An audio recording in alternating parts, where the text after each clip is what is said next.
Mesdames et messieurs, bonsoir et bienvenue à cette édition du Flash. Triste nouvelle pour commencer. 7 morts et 6 blessés, c'est le bilan de l'attaque de la brigade de gendarmerie de Pama dans la province de la Kompienga, région de l'Est. Un bilan dressé par le chef du gouvernement, Paul Kabatieba, cet après-midi. Le gouvernement traduit sa compassion aux familles éplorées et souhaite un prompt rétablissement aux blessés.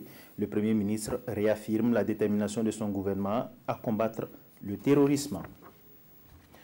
Et parlant toujours de terrorisme, le Centre régional des Nations Unies pour la paix et le désarmement s'investit dans la recherche de solutions pour vaincre ce fléau. Il a organisé un atelier au profit des entreprises et des experts en sécurité d'une dizaine de pays du Sahel.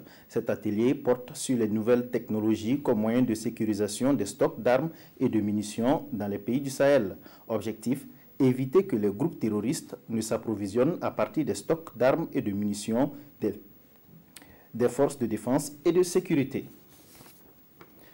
Crise dans le secteur du transport. Le Premier ministre Paul Kabatieba a rencontré les syndicats des transporteurs ce soir. Une décision majeure a été prise par le chef du gouvernement, celle de suspendre les activités de l'OTRAF, l'Organisation des transporteurs routiers du Faso et de l'UCRB, l'Union des chauffeurs routiers du Burkina. Cette mesure, acceptée par les deux parties, devrait conduire à la levée des blocus dans les corridors.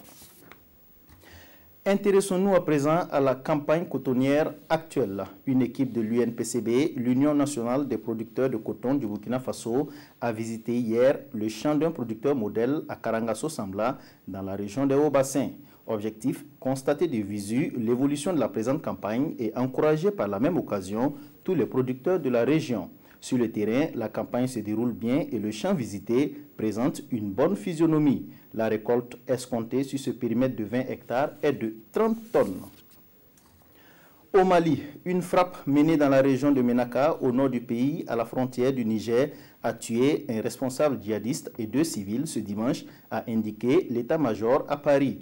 Ce sont les commandos déployés au sol qui auraient constaté la mort de Mohamed Ag Al-Mouner, l'un des principaux responsables du groupe État islamique au Grand Sahara. Un membre de sa garde rapprochée aurait également été abattu dans le campement isolé où il se trouvait à 50 km au sud-ouest de la ville. 2 civils, dont une femme et un adolescent, ont aussi trouvé la mort au cours de cette opération. Voilà, c'est tout pour ce flash. L'information revient à 19 h et à 20 h.